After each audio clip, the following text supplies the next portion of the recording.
घरामध्ये वारंवार आजारपण येत असेल तर काय करावं? हा नियम फक्त आणि फक्त घरासाठी आहे.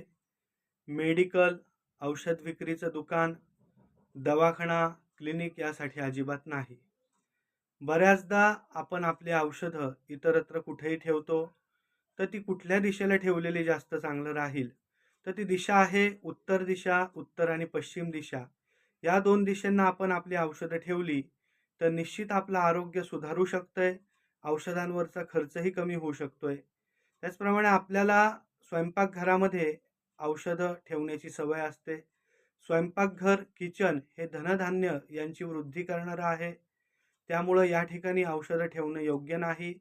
बेडरूममध्ये देखील औषधं ठेवत असताना ती झाकून एका बंद डब्यामध्ये, बॉक्समध्ये, पेटीमध्ये ठेवणं जास्त योग्य राहील. धन्यवाद. जय श्रीराम.